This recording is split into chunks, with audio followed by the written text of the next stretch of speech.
Hello and welcome to all our viewers in Nigeria and around the world to Midday News on Global Television, coming to you live from the nation's capital, Abuja. I am Amina Jibril. A quick reminder that Global Television is on DSTV, channel 365, and on free-to-air on Icomsat. The Minister of State for Works, Muhammad Bello Goronyo, has issued warning to contractors handling Federal Emergency and Roads Maintenance Agency FEMA project. Speaking during a familiarization tour of the southwest section of the agency, Goronyo emphasized that the era of project abandonment is over. He reminded contractors that the funds for the project come from taxpayers who deserve full value for their money, urging them to fulfill their commitment or face consequences. The minister also directed the managing director of FEMA, Chukwuemeka Agbasi, to provide a list of contractors who have failed to deliver on the road projects awarded to them.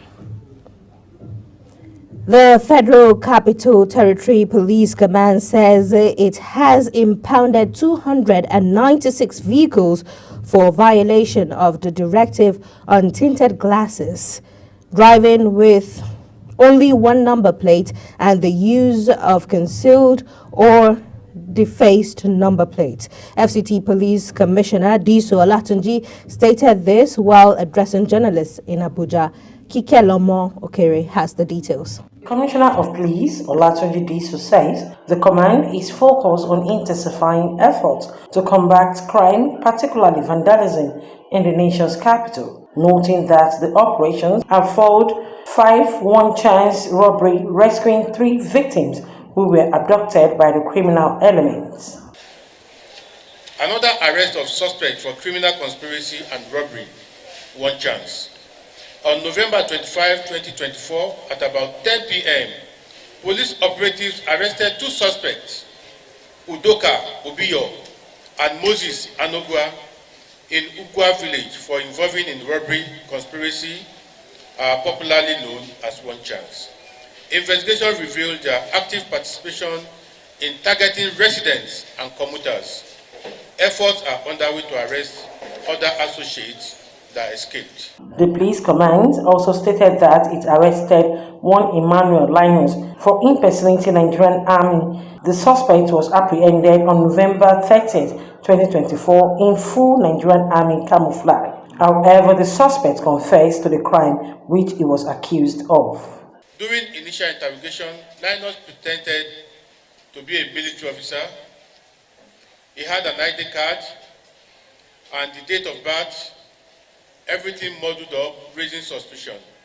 Investigation gathered while he was in custody revealed that Linus was allegedly a member of criminal syndicates specialized in defrauding unsuspecting victims. The group reportedly purchased goods and services using fake bank alerts to deceive sellers. I just thought of it, not nobody. How much did you extort from? Not really, it was about 50,000, but it was refunded well. 50,000? Yes, it was refunded. You just started? Yes. You have been doing it before? No. Some of the arrested one-chance suspects also attested to the crime committed. That is it. Maybe in the process, you give the person your bag to help you go. To give you your bag to help you go. By the time you give you the bag, you check whatever thing is inside. If you don't have anything, you drop it and let it. I brought chemical, I put pepper inside, and I wash it, it turned to money. Are you meeting and printing? No, sir. No, sir. How did you get that idea? It's for 419 issue. Okay, you are 419? Yes, sir. Okay, you have been doing it? Yes, sir. For how many years? It's about 3 years now. You have been doing it. How much have you been able to... I've never realized better more. I've never realized better more. Like how much? Like how much? Just the highest money now is 500,000. The Commissioner of Police, however, urged all residents in the Federal Capital Territory to remain vigilant, especially when boarding commercial vehicles, while reiterating the command's commitment to lives and properties in the Federal Capital Territory. Kike Lomo Okere, Global Television News. Also in the news, the Nigerian Army has organized a workshop aimed at enhancing cooperation between the military, the media, and other security agencies to address the growing challenges posed by the digital media landscape. The event, held at the Nigerian Army School of Public Relations and Information in Giri, Abuja, brought together security and paramilitary representatives, media professionals, and online publishers. Again, Kike Lomo-Okere has the report. The workshop themed Leveraging Digital Social Media Influence for Effective Military Operation Within a Joint Environment was designed to explore how media can serve as a force multiplier in supporting military operations. The acting chief of Army Staff, Lieutenant General Olufemi Oluyede, who was represented by the Chief of Civil Military Affairs, Major General Nosakare Ubu, emphasized the media's pivotal role in supporting the Army's constitutional duties in promoting the national security. He commended the media for their roles in reporting the Army's achievements and reinforcing the need to combat fake news to foster public confidence in the military. The media shapes not only the public perception, opinion, and narratives, but also influences and galvanizes public support, which is a vital variable for operational successes. To this end, the continuous and seamless collaboration between the Nigerian Army and the media must be maintained at all times. The Director of Army Public Relations, Major General Onyema Nwanchukwu, highlighted the crucial roles of the media in shaping public perception, particularly in the era where digital platforms often fueled misinformation and disinformation. He noted that while social media presents opportunities for the military to communicate its successes, it also poses risk by spreading false information that can undermine public trust and national security. Ladies and gentlemen, is also organized as part of efforts by the Nigerian Army to further enhance the existing relationship amongst stakeholders in information management, the Nigerian Army and the public in the interest of national security and nation building.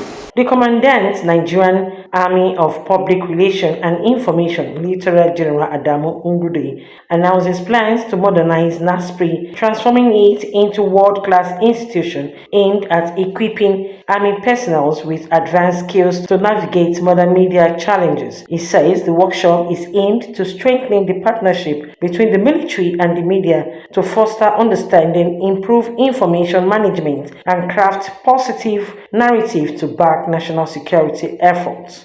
It is high time we realize that in modern warfare, the media plays a pivotal role for any successful military operations.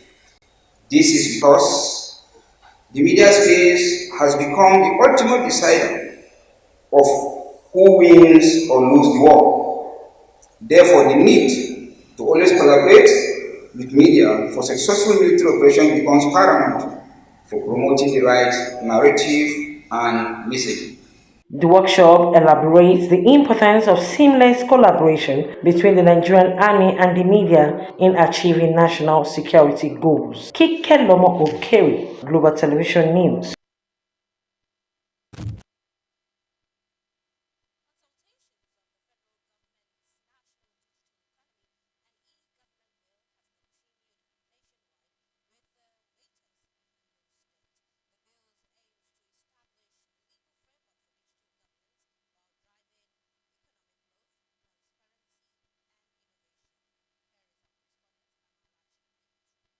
In Owerri, Imo State Capital, in a roundtable discussion, stakeholders from various sectors convened to deliberate on the bill.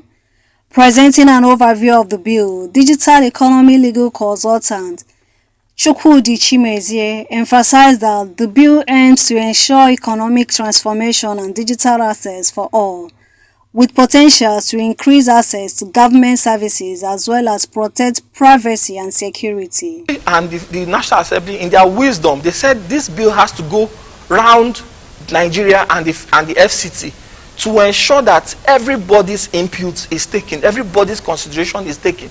We've we've been touring around Nigeria talking about this bill and what it promised, and we've also been getting feedbacks. This is why we've come to Owerri today to have this stakeholders engagement, to deliberate on this bill together and ensure that this bill actually caters for us. Imo State Commissioner for Digital Economy and E-Government, Chimezi Amadi, says the state's vision aligns with the objectives of the bill, noting that it is essential that the needs and priorities of the states are incorporated to ensure no community is left behind in digital evolution. In Imo, we want to remain digitally ahead, just like our governor is already driving digital transformation and digital diffusion across all the sectors in Imo State. This bill will support the effort of the governor because the federal government will now see the reasons to support what His Excellency is doing by investing more in trying to close the infrastructural gap, in trying to protect the cyberspace so that people will have more confidence to embrace digital technology across all the sectors of the economy. Stakeholders at the event who deliberated on the bill made suggestions and recommendations on enhancing the bill. Gathering to consider the National Digital Economy and E-Governance Bill, then to go through it and also make contributions. First, a lot of things will be made easy to access, documents will easily be transferred, land matters will be easily traced, checkmate a lot of things, and also bring development, make governance easier, and make traceability of information a lot easier too. Because of the involvement of the Fourth Industrial Revolution, which Imo State have keyed in through our amiable governor, distinguished Senator Uzodimma. 100% in support of this bill that have been introduced to us today. We will give every legislative support to make sure that this bill passes in Imo State.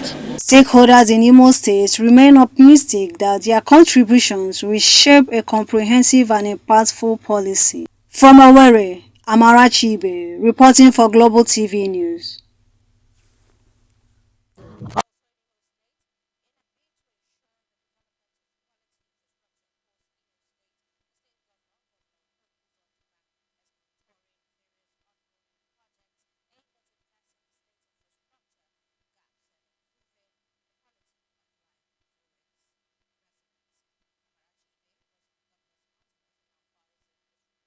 The governor began his tour at the Emmanuel Iwuanyanwu Convention Center in Owerri, a flagship project designed to transform the state into a hub for national and international events. The convention center, once completed, is expected to boost tourism, create job opportunities, and elevate Imo State's profile on the global stage. The governor moved to the Control Maria Assumpta Cathedral flyover, a critical infrastructure project aimed at easing traffic congestion in the state capital. The flyover is expected to significantly improve the flow of movements within Owerri. So all we have seen is all the facility and international conference center, 80% complete. We saw the flyover at Assumpta Cathedral roundabout, almost 70% complete. You've come to Olu, you've seen the road, the Banana Junction to Eziashi, and the government house are next. In our quest to decentralize government, we have taken it upon us to build a government house annex in Olu and another one in Okibu. Next on the list was the ongoing rehabilitation of Eziachi-Olu Road, a key link road connecting several communities. This road, which has long been in a state of disrepair, is being revitalized to enhance access and improve transportation for residents. Governor Hope Uzodimma also visited the new government house annex. He commended the contractors for staying on the track with the project timeline and emphasized the importance of such projects in boosting governance efficiency. It's not only a federal road, it's also connecting some other states. From here I can get to Anambra State. From here I can get to Akwa Ibom State and Abia State. And the level of devastation is so alarming that ordinarily one will assume that it's above the strength of a state government. But we have borrowed courage somehow to see how we can rescue our people from this malady. Some residents of Eziachi expressed gratitude to the governor for reconstructing the road. Before now it has been flooded, and in fact I don't even follow this road going back home from because of the flood. Sometimes there are cases of where children are being drawn along the line. So it's a very serious problem. The governor also visited the Imo State Teaching Hospital, Olu, where a 200-bed medical facility is being constructed, which is expected to significantly improve the healthcare service for the people of Imo State. Governor Hope Uzodinma shifted his focus to the Umuchima erosion site, a long-standing ecological challenge threatening the livelihood and safety of residents in the south and north of the state, assuring the communities that his administration is fully committed to controlling the erosion and preventing further damage to the area. He expressed confidence that the project will be completed in record time with significant improvement to both the environment and the safety of residents. With the governor's assurance and ongoing efforts to address key infrastructure needs, residents remain hopeful that this project will bring long-lasting improvement to the state, enhancing the well-being and quality of life for all. From Owerri, Amarachi Ibe, reporting for Global TV News. In another development, the House of Representatives has called on the federal government to direct the Minister of Finance and Coordinating Minister of the Economy, Wale Edo, to within 72 hours unfreeze the accounts of the National Social Investment Agency, given its role in addressing hunger and poverty. The position of the Green Chamber was sequel to the adoption of a motion at Tuesday's plenary sponsored by the Deputy Speaker, Benjamin Kalu, and 20 other lawmakers. Allegations of corruption and shady deals had compelled the President Bola Tinubu-led government to freeze the account of the agency to give room for a total overhauling of its programs. Kalu emphasized that the agency oversees critical social intervention programs such as Grant for Vulnerable Groups, NPower, the Government Enterprise and Empowerment Program, Conditional Cash Transfer, and the National Homegrown School Feeding Program, among others. And operatives of the Nigerian Police Force have reportedly arrested human rights lawyer Dele Farotimi. Farotimi's arrest was revealed by the 2023 presidential candidate of the African Action Congress, Omoyele Sowore, in a post on his X handle. Sowore called for the lawyer's immediate release, emphasizing that the police should not be used to settle personal disputes. You're watching Midday News on Global Television, coming to you live from the nation's capital, Abuja. When the news returns, we shall bring you business, sports, and foreign stories. Stay with us.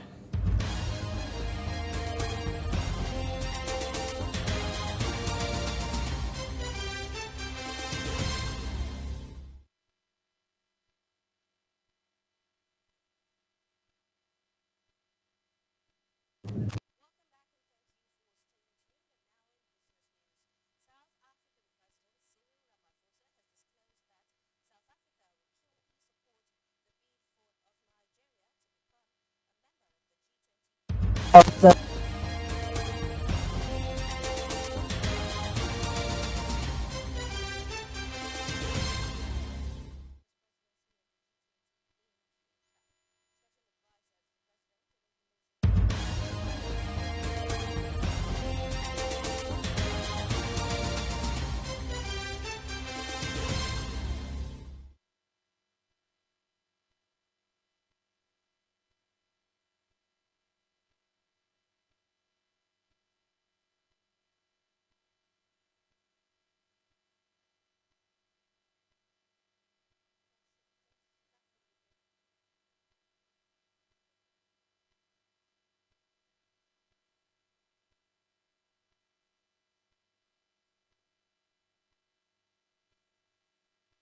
Welcome back to Midday News, and now on business news.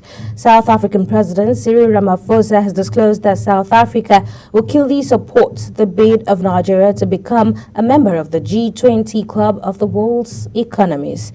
Ramaphosa gave the promise at the official launch of South Africa's presidency of the G20 in Cape Town. Special advisor to the President on Information and Strategy, Bayo Onanuga, revealed this in a statement titled "South Africa Eyes Nigeria's Lithium for Electric Vehicle Revolution backs Nigeria's bid to join G20. The South African leader reiterated this stance during his tete-a-tete with President Bola Tinubu and the expanded meeting with officials of both countries at the BNC.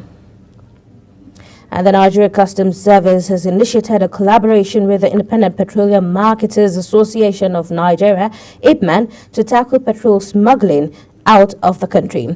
The Comptroller General of Customs, Adewale Adeniyi, represented by the Assistant Comptroller General of Customs in charge of Enforcement, Inspection and Investigation, Timi Bomodi, met representatives of the group in Abuja to strategize on modalities to stop illegal petrol export. The collaboration involves the Nigerian Midstream and Downstream Petroleum Regulatory Authority and Dangote Refinery. This is according to a statement from the service, stating that Bomodi told the stakeholders that petrol smuggling must be stopped in the interest of the nation's economy. And the governor of Lagos State, Babajide Sanwo-Olu, has signed the Lagos Electricity Bill 2024 into law. The law is a comprehensive plan aimed at addressing challenges in the energy sector and is expected to lay the foundation for economic and industrial growth in Lagos. The governor signed the bill at the Lagos House, Ikeja. This move is expected to reduce the state's dependency on the national grid.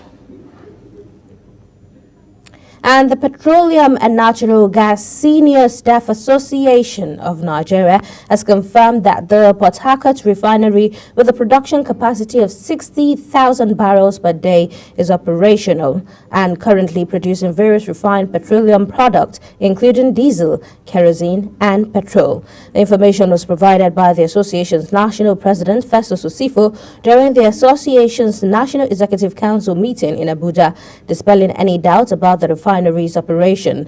Despite the refinery's much anticipated commencement of production, there has been considerable debate over its functionality. However, Osifo reassured attendees that the facility is indeed operational, although additional maintenance is still needed to complete its functionality. And now moving on to the foreign scene, Namibia's ruling SWAPO party has been declared winner of last week's disputed elections, ushering in the Southern African country's first woman president after a disputed vote that the main opposition has already said it does not recognize. The election authorities announced that Vice President Netumbo Nandi Ndaitwah took just over 57% of ballots, followed by the candidate for the main opposition, Independent Patriots for Change, IPC, with 25%. The election authorities announced that 72-year-old Nandi Ndaitwah becomes the first woman to rule the mineral-rich Southern African country that has been governed by Southwest Africa's People Organization SWAPO since independence from apartheid South Africa in 1990. And women training as midwives and nurses in Afghanistan have stated that they were ordered not to return to classes in the morning, effectively closing off their last route to further education in the country. 5 separate institutions across Afghanistan have also confirmed that the Taliban had instructed them to close until further notice, with videos shared online showing students crying at the news. The closure appears to be in line with the group's wider policy in female education, which has seen teenage girls unable to access secondary and higher education since August 2021. And South Korean lawmakers have called on President Yoon Suk-yeol to resign or face impeachment after he declared martial law, only to reverse the move hours later. triggering a political crisis in Asia's fourth largest economy. The surprise declaration ignited a standoff with Parliament, which rejected his attempt to ban political activity and censor the media as armed troops forced their way into the National Assembly building in Seoul. The main opposition Democratic Party called for Yoon, who has been in office since 2022, to resign or face impeachment. And now moving on to the world of sport. Liverpool boss Arne Slot joked that Manchester City might not be in the Premier League next season amid the ongoing investigation into the club's compliance with financial rules.